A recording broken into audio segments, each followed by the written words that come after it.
Hello friends, welcome है आपका आज की हमारी इस करंट अफेयर की क्लास में। आज की करंट अफेयर की क्लास आपके लिए बहुत इंपॉर्टेंट होने वाली है।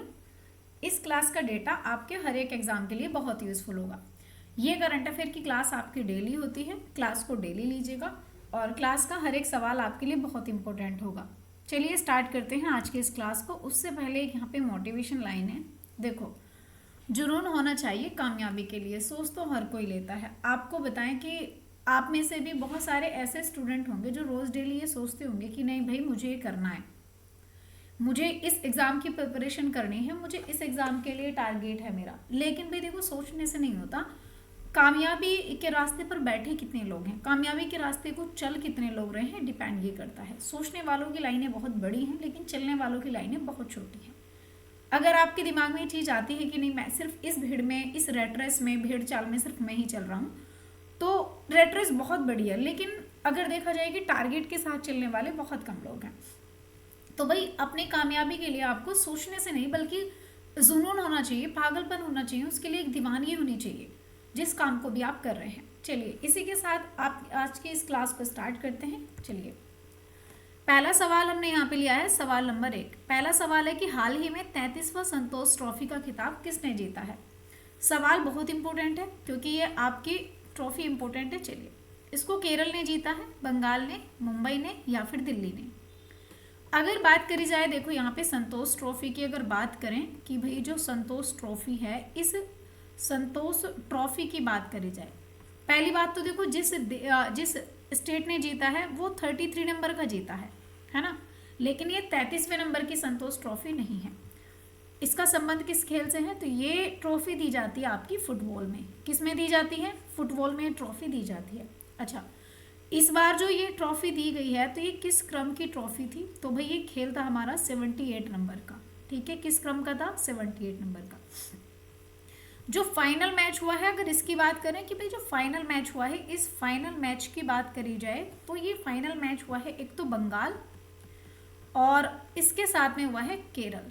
ठीक है, इन दो के बीच में बंगाल जो है यहाँ पे ये रहा है विजेता, बंगाल आपका जीता है। और उप विजेता की बात करें तो उप विजेता रहा है आपका केरल। ठीक है। तीसरी बात, ये हुआ कहाँ पर है, अगर बात करी जाए कि भाई ये संतोष ट्रॉफी जो है ये फाइनल कहाँ पर हुई है, तो ये हैदराबाद में हुई है। कहाँ पे, हैदराबाद में। हैदराबाद की बात करें, हैदराबाद में कौन सा स्टेडियम हो जाएगा, तो स्टेडियम है आपका बाल योगी स्टेडियम। कौन सा हो जाएगा, ये है आपका बाल योगी स्टेडियम की बात करें तो बाल योगी स्टेडियम है ये। ठीक है, बाल योगी स्टेडियम की बात करी जाए तो यहाँ पे ये ट्रॉफी आपकी हुई है। ठीक है। अच्छा, तो आपसे सवाल बनेंगे, आपको सारे के सारे सवालों को बहुत केयरफुल के साथ सुनना है और जवाब देना है। किस क्रम का है, इंपॉर्टेंट है, और ये किससे संबंधित होती है, फुटबॉल से। विजेता कौन रहा है, तो विजेता रहा है बंगाल। अगर वो उप विजेता भी पूछेगा तब भी, है ना, कि किसको हरा करके विजेता रहा है, कई बार ये पूछेगा, तो केरल को हराया है। और कौन विजेता रहा है, तो ये बंगाल रहा है। आंसर हो जाएगा option B is the correct answer. चलिए ये देख रहे हैं, तो भाई ये है आपकी संतोष ट्रॉफी फुटबॉल से संबंधित जो आपकी हो चुकी है। अगला सवाल, सवाल नंबर 2। सवाल नंबर 2 है कि हाल ही में वर्ष 1984 में भोपाल त्रासदी गैस से जो है निकलने वाले जहरीला जो कचरा था उसके निपटान के लिए कार्य कहाँ पर शुरू किया गया है। झारखंड में, उत्तर प्रदेश में, बिहार में, मध्य प्रदेश में। पहली बात तो भोपाल में गैस त्रासदी हुई थी 1984 में और वहीं पर ही इसको मैनेजमेंट किया जाएगा, वहीं पर ही इसका निपटारा किया जाएगा जो वहां पे कचरा बचा हुआ है ना। चलिए बात किसकी हो रही है, तो देखो बहुत ही पहले की बात है और ये सवाल आपसे बहुत अलग अलग तरीके से पूछा जाता है। भोपाल गैस त्रासदी की अगर बात करी जाए तो ये जो है, जो ये त्रासदी हुई थी, भोपाल गैस त्रासदी हुई कब थी, ये हुई थी 1984 में, 1984 में। अगर आज तक देखें, आज है 2024-25 स्टार्ट हो चुका है, अगर 2025 तक देखें तो अगर वैसे तो ये दिसंबर में हुई थी, 2-3 दिसंबर को। कब हुई थी, तो ये गैस त्रासदी हुई थी आपकी 2-3 दिसंबर की बात करें तो इसको। अब 2024 की बात करें, यानी कि 2-3 दिसंबर की बात करें 2024 की, तो भाई ये 2024 में बात करें तो इसको 40 साल पूरे हो गए, है ना। इस भोपाल गैस त्रासदी को कितना टाइम, तो भाई इसको लगभग 40 साल पूरे हो गए हैं।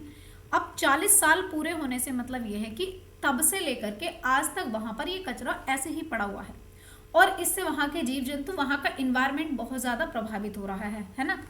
तो इसी की बात करें तो ये जो है इसको मैनेजमेंट या इसको सही तरीके से जहाँ पे ये मतलब क्या बोलते हैं ये डिस्पोज हो जाए, उसकी उस डिस्पोज करने के लिए गवर्नमेंट ने जो है यहाँ पे हाई कोर्ट ने इसको जो है ये आदेश दिए कि इसको डिस्पोज किया जाए और भाई इससे जो वहाँ का पर्यावरण और जो जीव हैं वो प्रभावित हो रहे हैं उनको ठीक करा जाए। तो 40 साल पूरे हो गए हैं इसके, इसलिए ये बड़ा लाइट में बना हुआ है। अच्छा, दूसरी बात ये आती है कि भाई जो ये हुई कहाँ थी, गैस त्रासदी की बात करें तो भाई ये कहाँ पर हुई थी, तो ये हुई थी आपकी भोपाल में। कहाँ पर हुई थी, भोपाल की बात करें, भोपाल में एक कंपनी थी जिसका नाम था यूनियन कार्बाइड कंपनी। क्या नाम था, कई बार इसका नाम पूछा है, यूनियन कार्बाइड कंपनी, ठीक है। ये थी आपकी यूनियन कार्बाइड कंपनी की बात करें तो जी इस यूनियन कार्बाइड कंपनी में, अच्छा कई बार आपसे गैस पूछी जाती है कि इसमें जो ये जहरीली गैस थी ये कौन सी थी, किस गैस का रिसाव हुआ था। तो ये जो गैस थी इसमें ये थी मिथाइल आइसोसाइनेट। कौन सी गैस थी, ये थी आपकी मिथाइल आइसोसाइनेट की बात करें, आइसोसाइनेट, ठीक है, मिथाइल आइसोसाइनेट ये गैस थी और ये जहरीली गैस थी जिससे वहां के लोग वहां पे लोगों की डेथ हुई थी, इस गैस से हुई थी, ठीक है। अच्छा, तीसरी बात यह है कि देखो अगर आज की बात करें तो भाई आज कितना कचरा पड़ा है वहां पे, लगभग 337 मिलियन टन जो है लगभग यहाँ पे कचरा पड़ा हुआ है, ठीक है। इतना मिलियन टन की बात करें तो इतना लीजिए मिलियन टन यहाँ पे कचरा पड़ा हुआ है और इस कचरे को ठीक से भाई इस कचरे को ठीक से लगाना या मैं कहूँ कि इस कचरे का निपटान करने के लिए जो है यहाँ पे ये चर्चा में रहा है। अच्छा, अब ये कचरा पहुंचाया कहाँ जाएगा, तो भाई इस कचरे को पहुंचाया कहाँ जाएगा, कहाँ लगाएंगे इसको, कहाँ डिस्पोज करेंगे। तो इस कचरे की बात करें तो एक भाई पीथमपुरा है, एक औद्योगिक क्षेत्र है जिसका नाम है आपका पीथमपुरा और ये औद्योगिक क्षेत्र है, ठीक है। इस औद्योगिक क्षेत्र की बात करी जाए तो पीथमपुरा जो औद्योगिक क्षेत्र है ये क्षेत्र पड़ता है आपका धार जिले में। कहाँ ये पड़ता है आपका धार जिले में और ये लगभग इंदौर के पास वाला एरिया है। ये कहाँ है, ये है इंदौर के पास वाला एरिया है, तो इंदौर, ठीक है, इधर लिख देती हूँ, इंदौर के पास वाला एरिया है और इंदौर सबसे स्वच्छ शहरों में गिना जाता है ना, बिल्कुल। तो वहां पर इस कचरे को बाकायदे ठीक से ना, ताकि लीक ना हो ये कचरा, और दूसरी चीजें यहाँ पे जीपीएस लगाया जाएगा जिससे ये पता चल सके कि वहीं पर ये सारी चीजें जा रही हैं ना जा रही हैं, है ना। तो इसको जो है यहाँ पे इसके लिए निपटान के लिए जो है ये किसने करा है, तो ये निपटान के लिए कार्य शुरू किया है मध्य प्रदेश ने। आंसर हो जाएगा ऑप्शन डी। तो ये मध्य प्रदेश ने जो 1984 में भोपाल गैस त्रासदी थी वहां की जहरीली गैस के निपटान के लिए यहाँ पे इसको शुरू किया है। चलिए आंसर हो गया ऑप्शन डी, ठीक है। तो आप देखेंगे भोपाल गैस त्रासदी की बात करी जाए तो भाई ये न्यूज़ में इसलिए बना हुआ है क्योंकि जो इतना पुराना रिफंडर बना हुआ उसको डिस्पोज करने के लिए। अगला सवाल नंबर 3। सवाल नंबर 3 है, इंपॉर्टेंट सवाल है कि हाल ही में प्रारंभ एक राष्ट्र एक सदस्य योजना। आपसे इस प्रकार की योजनाएं बहुत ज़्यादा पूछी जाती हैं, बिल्कुल। एक राष्ट्र एक सदस्य योजना का संबंध कहाँ से है? अच्छा, इसको शुरू जो है यहाँ पे इनफ्लेमनेट ने करा है या फिर एनसीईआरटी ने करा है, एनसीईआरटी ने, सीबीएसई ने करा है, नीति आयोग ने करा है। इसको शुरू किसने किया है? सबसे पहली बात तो देखो ये क्या है, हम बात कर रहे हैं एक राष्ट्र एक सदस्य योजना की। एक राष्ट्र एक सदस्यता। अब जैसे आप ऑनलाइन कोर्स परचेस करते हो, ऑनलाइन आप कोर्स लेते हो या फिर आप ऑनलाइन जब पढ़ते हो तो आपको वहाँ पर क्या बोलते हैं, एक वो करना पड़ता है, मेंबरशिप लेनी पड़ती है ना। तो ये है वन नेशन वन मेंबरशिप, एक देश एक मेंबरशिप ले लेगा। उससे क्या है, यहाँ पे जितना भी स्टडी मटेरियल्स है वो सारा मिल जाएगा, बिल्कुल जैसे आपको मिलता है ना। तो यहाँ पे क्या है, एक राष्ट्र एक सदस्यता योजना है। और इस योजना की बात करी जाए तो ये जो योजना है, पहली बात तो ये योजना है क्या, इसका इस योजना का मॉडल की बात करें तो इस योजना का जो मॉडल है क्या, ये मॉडल है पढ़ने के लिए भुगतान करना, है ना। इसका मॉडल है पढ़ने के लिए भुगतान करना, ठीक है, ये इस योजना का मॉडल है। दूसरी बात क्या आती है कि भी इसको शुरू किसने करा है, सवाल बनेगा कि इसको स्टार्ट किसने करा है, शुरू किसने करा है। इसको शुरू जो करा है, अगर बात करी जाए तो जो सूचना पुस्तकालय नेटवर्क है उसके द्वारा इसको शुरू किया गया है। किसने? सूचना पुस्तकालय की बात करें, सूचना पुस्तकालय नेटवर्क के द्वारा इसको शुरू किया है। यानी कि इसकी बात करें तो इसको जो शुरू करा है ये करा है इनबिल्वनेट ने, है ना, INFLBNET, ठीक है, इसके द्वारा, यानी कि ऑप्शन है इसके द्वारा इसको शुरू किया है। अच्छा, दूसरी बात ये आती है कि कब से शुरू जो किया गया है, इसको कब से शुरू किया गया है, तो ये योजना शुरू हो रही है आपकी 1 जनवरी 2025 से इस योजना को शुरू किया है। अच्छा, इसमें क्या क्या कंटेंट दिया जाएगा, अगर इसकी सामग्री की बात करें तो इसमें क्या क्या सामग्री होने वाली है, इस सामग्री की बात करें तो जो भी शोध पत्र होते हैं ये शोध पत्र इसमें मिलेंगे। दूसरी चीज यहाँ पे डिजिटल शैक्षणिक संस्था, या मैं कहूँ कि डिजिटल शैक्षणिक चीजें यहाँ पे मिलने वाली हैं, ठीक है, जो भी डिजिटल शैक्षणिक चीजें होती हैं, ये गलत है लिखा हुआ, नीचे लिख देती हूँ,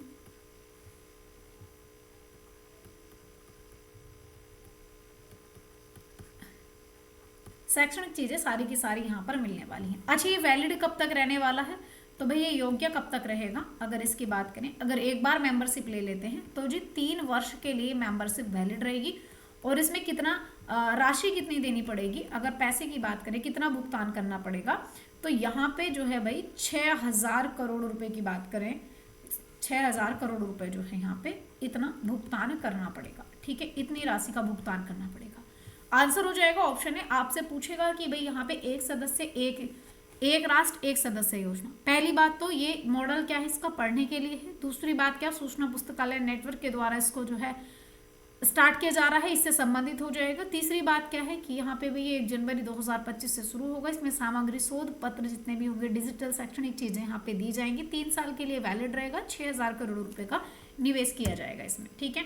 तो शिक्षा मंत्रालय ने भी इसमें अपना अप्रूव दिया है, तो ये 1 नेशन 1 सब्सक्रिप्शन हो जाएगा। और इसमें देखेंगे हम यहाँ पे ये सारी चीजें जो है यहाँ पे आपको दिखाई दे रही हैं, ठीक है।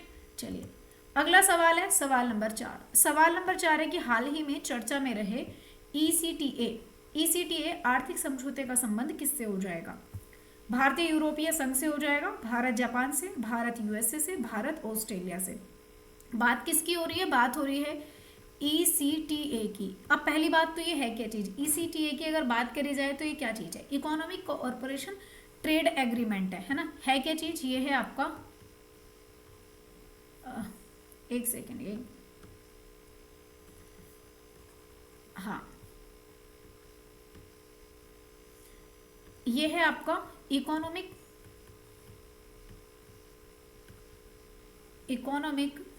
कॉरपोरेशन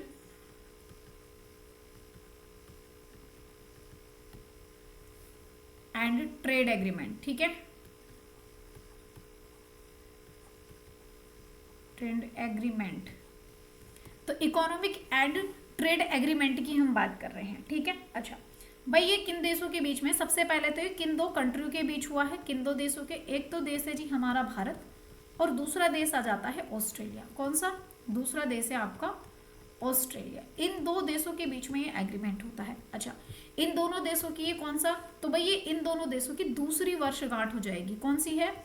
तो जी ये दूसरी वर्षगांठ हो जाएगी इन दोनों देशों की इस एग्रीमेंट की। अच्छा, काम क्या है भाई इस एग्रीमेंट की? अगर काम की बात करें तो काम क्या होगा भाई? ये व्यापार को बढ़ाने का काम करेगा, जिससे व्यापार को बढ़ावा मिलेगा, और साथ साथ में जितने भी टैक्स लगते हैं, जितने भी टैक्स हैं या फिर जो चुंगी लगती हैं, इन चुंगी की बात करें तो व्यापार तो बढ़ेगा, लेकिन टैक्स या चुंगी ये क्या होंगे भाई? इनको कम करा जाएगा, ठीक है। तो ये किन 2 देशों के बीच शुरू हुआ है? भारत और ऑस्ट्रेलिया के बीच। आंसर हो जाएगा ऑप्शन डी। ये है आपका ऑप्शन डी, बिल्कुल करेक्ट आंसर हो जाएगा, ठीक है। चलिए, तो यहाँ देखेंगे फ्री ट्रेड एग्रीमेंट है। फ्री ट्रेड एग्रीमेंट मतलब फ्री तो नहीं कहेंगे कि यहाँ पे फ्री ट्रेड एग्रीमेंट है, लेकिन यहाँ पे जितना भी जो टैक्स है, जो चुंगियाँ हैं, वो कम होंगी और ट्रेड को और आगे बढ़ाया जाएगा, जिससे बहुत सारे सोर्स और भी क्रिएट हो जाएंगे, चाहे वो टेक्नोलॉजी सेक्टर में हो या फिर वो आपके लोअर गवर्नमेंट स्पेंडिंग में हो या फिर और भी किसी भी क्षेत्र में हो,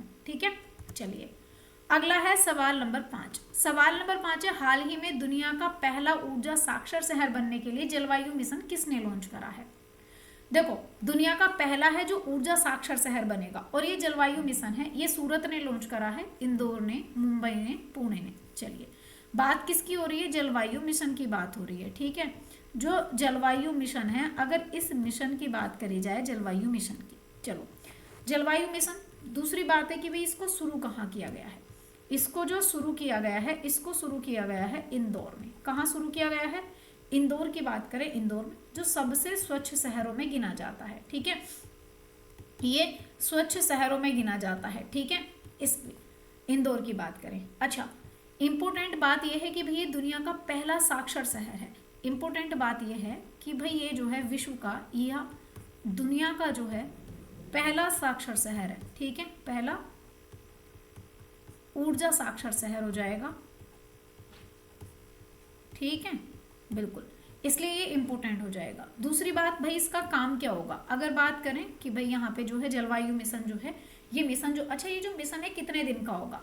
अगर पहले इसके काम की बात कर लेते हैं, काम क्या होगा, और ये अभियान कितने दिन का होगा? अगर इस अभियान की बात करें, अभियान का इसका समय कितना होगा?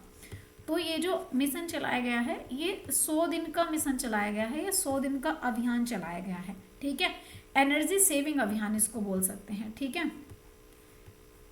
एनर्जी सेविंग अभियान हम इसको कह सकते हैं, या एनर्जी, अच्छा चलाया किसने? यहाँ पे अगर बात करें तो एनर्जी स्वराज फाउंडेशन के द्वारा किसने चलाया है? इसका संबंध किससे हो जाएगा? तो ये हो जाएगा आपका एनर्जी स्वराज फाउंडेशन की बात करें तो ये स्वराज जो फाउंडेशन है, इस फाउंडेशन की बात करें, इससे इसका संबंध हो जाएगा। बात कर रही थी मैं इसका, भाई काम क्या हो जाएगा? देखो काम क्या होगा इसका, सिंपल, कार्बन उत्सर्जन को कम करना और उसके लिए लोगों को जागरूक करना। जो कार्बन उत्सर्जन है, इस कार्बन उत्सर्जन की बात करी जाए तो इस कार्बन उत्सर्जन को कम करेंगे और साथ में लोगों को क्या करेंगे? जागरूक करेंगे। ठीक है, लोगों को इसके लिए जागरूक करेंगे। ठीक है, भाई ये इसका काम हो जाएगा। और ये दुनिया का पहला शहर बना है इंदौर, जो दुनिया का पहला शहर ऊर्जा साक्षर शहर बना है। आंसर क्या हो जाएगा यहाँ पे? आंसर हो जाएगा option B, Indore is the correct answer हो जाएगा। ठीक है, तो इंदौर क्लाइमेट मिशन को लेकर के यहाँ पे वार्ता हो रही है ना। चलिए, तो मतलब जलवायु मिशन की बातचीत चल रही है। अगला सवाल नंबर 6, क्वेश्चन नंबर 6 है यहाँ पे कि हाल ही में मिशन 425 के तहत जासूसी उपग्रह किसने प्रक्षेपित किया है? दक्षिण कोरिया ने किया है, इजराइल ने, यूक्रेन ने, तुर्की ने। देखिए बात किसकी हो रही है? हम एक मिशन की बात कर रहे हैं। एक मिशन है जो आपका 425 करके, या कि यानी कि क्या है ये? जासूसी मिशन है। ये क्या है? ये है एक जासूसी मिशन हो जाएगा। ठीक है, ये कैसा मिशन है?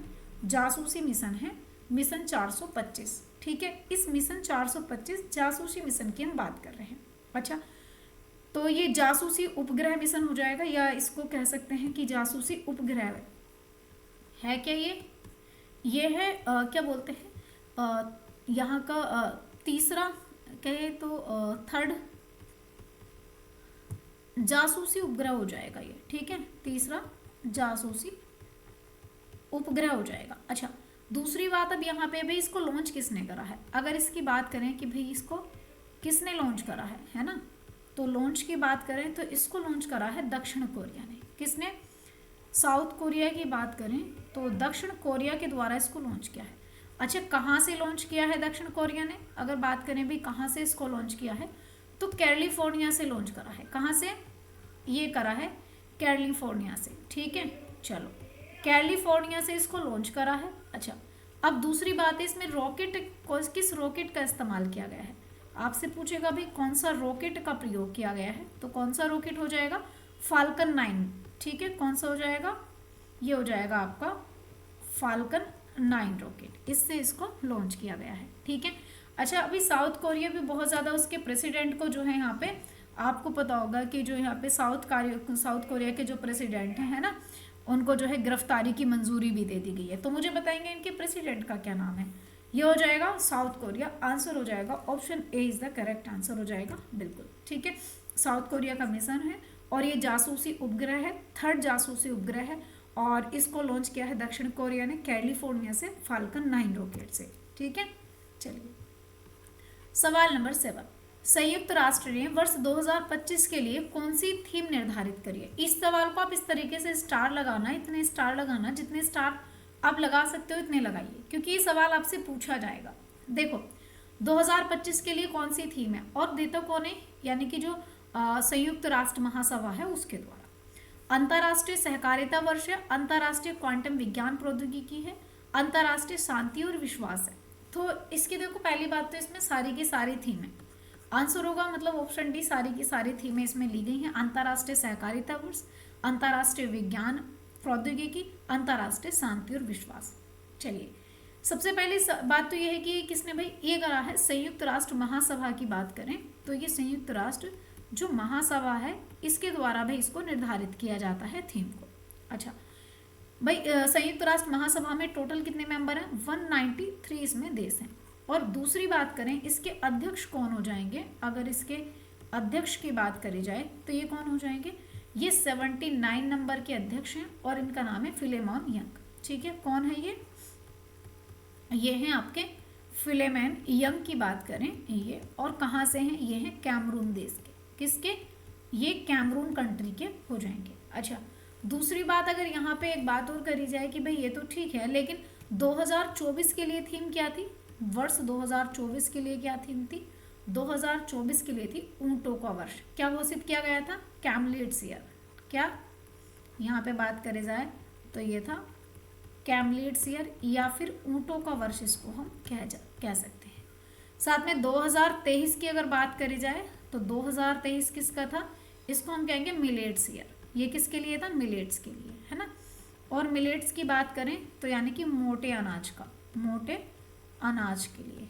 ठीक है, अच्छा अब बात यहाँ पे कर लेते हैं। तो ये जो है आपका क्या बोलते हैं, तीनों की तीनों थीम रखी गई है। आपको तीनों की तीनों थीम इम्पोर्टेंट है, आपको थोड़ी सी तीनों की तीनों थीम याद रखनी है। ठीक है, चलिए आगे बात कर लेते हैं। तो आप देखेंगे यूनाइटेड नेशन की। चलिए अगला सवाल नंबर 8। सवाल नंबर 8 है कि हाल ही में भारत सरकार ने कब तक अंटार्कटिका में मैत्री 2.9 अनुसंधान जो है स्थापित करने की घोषणा कर दी है। 2027 तक, 2028, 2029, 2030। देखो अंटार्कटिका में हमारा कोई मैत्री पहला, दूसरा, तीसरा मिशन नहीं है, है नहीं। चलिए सबसे पहली बात कर लेते हैं अंटार्कटिका में मिशन की। अब देखो जो अंटार्कटिका है, अंटार्कटिका की बात करें तो अंटार्कटिका निर्जन महाद्वीप है। पहली बात तो निर्जन महाद्वीप है, मतलब यहाँ पे इसको निर्जन महाद्वीप कह सकते हैं। क्यों, क्योंकि यहाँ पे कोई जन नहीं रहता, ये बर्फ से ढका हुआ है, तो इसीलिए इसे श्वेत महाद्वीप भी कहते हैं, है ना। श्वेत महाद्वीप भी कह देंगे इसको। अच्छा श्वेत महाद्वीप कह देंगे, निर्जन महाद्वीप कह देंगे। और यहाँ पे जब कोई नहीं रहता लेकिन यहाँ पे हम अनुसंधान करते रहते हैं, है ना, अनुसंधान का इस्तेमाल करते हैं, तो इसको अनुसंधानों का महाद्वीप भी कहा जाता है। क्या कहते हैं, इसको अनुसंधानों का महाद्वीप भी कहते हैं। ठीक है, इसको अनुसंधानों का महाद्वीप भी कहते हैं। ये कुछ अंटार्कटिका को नाम दिए जाते हैं। एग्जाम में पूछ लेगा निर्जन महाद्वीप कौन सा होगा, श्वेत महाद्वीप कौन सा होगा, क्योंकि हमेशा बर्फ से ढका रहता है तो अंटार्कटिका को श्वेत महाद्वीप कहते हैं। निर्जन यहाँ पे कोई जनता नहीं रहती है कोई भी, क्योंकि इतनी ज़्यादा ठंड है कि अगर आदमी 2 दिन रह लेगा तो भाई बहुत ज़्यादा और बहुत ही तेज़ से यहाँ पे हवाएं भी चलती हैं। ठीक है, अच्छा दूसरी बात आपसे यहाँ पे क्या कहेंगे, देखो अब अंटार्कटिका पर हमने मैत्री 2 जो है मिशन, इसको लॉन्च करा है ना, ये इसको स्थापित करने की बात करी। इससे पहले अगर बात करें तो देखो यहाँ पे कुछ और भी मिशन थे। कौन कौन से मिशन थे, देखो यहाँ पे 3 सेंटर हमारे पहले थे। कौन कौन से 3 सेंटर थे, एक था दक्षिण गंगोत्री मिशन। ठीक है, दक्षिण गंगोत्री की बात करें तो दक्षिण गंगोत्री, साथ में दूसरा कौन सा था, दूसरा था मैत्री, और तीसरे की बात करें तो तीसरा कौन सा था यहाँ पे अनुसंधान, तीसरा था भारती। ठीक है, अच्छा अब यहाँ पे चौथा अनुसंधान बनाया गया है जिसका नाम है मैत्री 2। क्या नाम है, चौथा अनुसंधान बनाया जा रहा है जिसका नाम है मैत्री 2। और इसको कब तक बना दिया जाएगा, कब तक स्थापित कर दिया जाएगा, 2029 तक जो है इसको स्थापित कर दिया जाएगा। ठीक है, अच्छा दूसरी बात एक और आती है, हमारा कहीं और भी कोई और भी अनुसंधान है क्या, हाँ स्टार लगा के लिखेंगे कि हमारा एक और अनुसंधान है जो है हिमाद्री। अगर आर्कटिक की बात करें तो एक और है, ये है हमारा आर्कटिक में, और आर्कटिक में कौन सा है, इसका नाम है हिमाद्री। ठीक है, हिमाद्री हमारा एक अनुसंधान हो जाएगा आर्कटिक में, 4 हो जाएंगे अंटार्कटिका में। ठीक है, आंसर हो जाएगा 2029 तक हम इसको स्थापित कर देगा इंडिया, यानी कि आंसर होगा ऑप्शन सी। ठीक है, चलिए अगला सवाल, सवाल नंबर 9। सवाल नंबर 9 है कि इसरो ने जो है किस रॉकेट से अपना 100वां मिशन लॉन्च करेगा। इसरो भाई अपना 100वां मिशन, अभी तक इसरो का 99 मिशन मैंने आपको पिछली क्लास में पढ़ाया था, और ये 100 मिशन है। तो ये PSLV C61 से GSLV F15, PSLV C62, GSLV F16 किससे लॉन्च करने वाला है। चलिए देखो बात किसकी हो रही है भैया, इसरो जो है, इसरो की बात करें तो इसरो जो है अपना एक मिशन है 100वां मिशन। अगर बात करें तो इसरो जो है भाई अपना 100वां जो मिशन है, इस 100वें मिशन को लॉन्च करेगा। अच्छा, इसको लॉन्च करेगा, इसको लॉन्च जो करेगा कौन सा मिशन होगा, तो अगर बात करें तो ये जो लॉन्च करेगा, ठीक है, किस रॉकेट से, इसके रॉकेट की बात करें तो जो भाई ये रॉकेट होगा, पहली बात तो जो ये रॉकेट इस्तेमाल किया जाएगा इसमें, इसका रॉकेट होगा यहाँ पे GSLV F15, है ना, रॉकेट होगा GSLV F15 की बात करें तो ये होगा F15, ये रॉकेट होगा। अच्छा, इसमें जो है अगर बात करी जाए तो भाई इसमें F15 में जो है ये कब तक, तो ये कब लॉन्च करेगा, ये जनवरी 2025 में लॉन्च करेगा। ठीक है, जनवरी 2025 में लॉन्च कर देगा। दूसरी बात, ये किस प्रकार का होगा, अगर इसके प्रकार की बात करें तो ये किस प्रकार का होगा जी, ये होगा जो GSLV F15 है, इसको हम कह सकते हैं कि हमारा नेविगेशन सिस्टम होगा। इसमें क्या होगा, NVS 0.2 रॉकेट होगा इसमें। ठीक है, ये रॉकेट होगा, यानी कि ये क्या होगा, नाविक उपग्रह कह सकते हैं इसको, क्या कह सकते हैं, इसको कह सकते हैं नाविक उपग्रह होगा ये। ठीक है, अच्छा दूसरी बात, भारत का नेविगेशन सिस्टम इसी पे होगा। अगर बात करें कि इंडिया का नेविगेशन सिस्टम, जैसे हम GPS यूज़ करते हैं, तो जो ग्लोबल नेविगेशन सिस्टम है वो किसका है, वो है USA का, और ये किसका हो जाएगा, यहाँ पे NVS की बात करें तो भारत का हो जाएगा NVS, है ना। चलिए, अच्छा एक बात और दिमाग में आती है, ये तो हमारा 100वां है।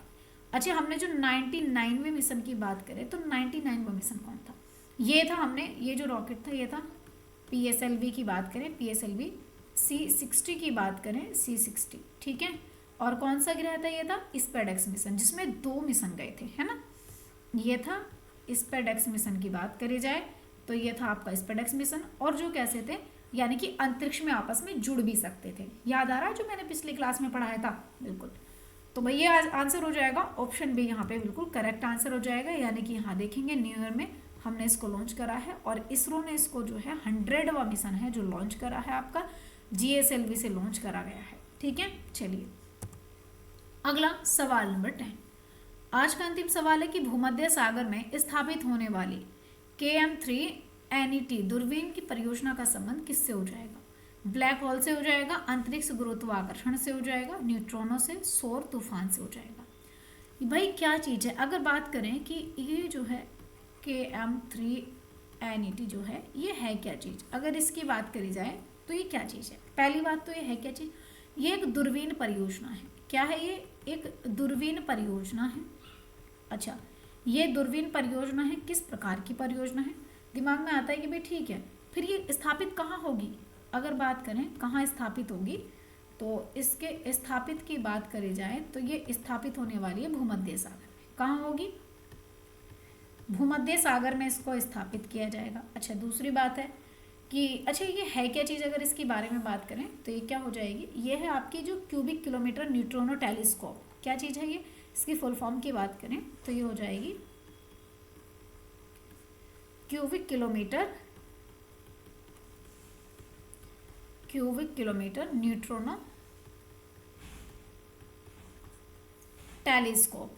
ठीक है, टेलीस्कोप की बात करें तो ये टेलीस्कोप काम क्या होगा, अगर इसके बात करें कि भाई इसका काम क्या होगा, तो न्यूट्रॉनों का अध्ययन करना इसका काम होगा। काम क्या होगा, जो न्यूट्रिन है इन न्यूट्रिनों का अध्ययन करेगा ये। ठीक है, इनका अध्ययन करेगा, तो इसका आंसर क्या हो जाएगा, ऑप्शन सी, यानी कि न्यूट्रॉनों से संबंधित हो जाएगी। ठीक है, तो ये न्यूट्रिनो का अध्ययन करेगा। आंसर हो जाएगा option C is the correct answer. ठीक है, ये जो आप देख रहे हैं यही है आपकी KM3NET। ठीक है, चलिए तो आज के लिए हम इतना ही रखते हैं। बाकी सारी चीज़ें हम करंट अफेयर की ज़्यादा बड़ी क्लास ना होने का जो रीज़न है मेरा ये है कि मैं बाकी क्लास आपको देती रहूँगी। करंट अफेयर की छोटी क्लास इसलिए ताकि आप करंट अफेयर की बड़ी क्लास समझ के इसको इग्नोर ना करें। मतलब ऐसा ना करें कि यार ये तो बहुत बड़ी है और हमें लेने में काफ़ी टाइम लग जाएगा। तो बहुत छोटी चीज़ें हैं और डेली डेली आपको बहुत थोड़ा समय दे करके इतनी सारी चीज़ें जो आपके एग्ज़ाम, बहुत सारी चीज़ें देखो टीचर्स लेकर भी आते हैं, एक साथ कर भी लेते हैं, लेकिन बहुत सारा क्या बोलते हैं रायता एक साथ फैलाने से फ़ायदा नहीं होता है। फ़ायदा वो होता है सटीक पढ़ना और बहुत कम पढ़ना, और वो चीज़ें हमें जो पढ़नी ज़रूरी है उससे ज़्यादा ज़रूरी है कि क्या क्या छोड़ देना चाहिए, है ना। बिल्कुल, तो आज की क्लास को यहीं पर हम कंप्लीट करते हैं, बाकी चीज़ें हम कल देखने वाले हैं। Thank you for watching guys. अच्छा, क्लास की PDF के लिए मैंने डिस्क्रिप्शन में टेलीग्राम लिंक दिया है, वहाँ पर आप जा करके टेलीग्राम ज्वाइन कर लीजिए, PDF मिल जाएगा, बाकी सारी क्लास की अपडेट भी मिल जाएंगी। ठीक है, thank you for watching guys.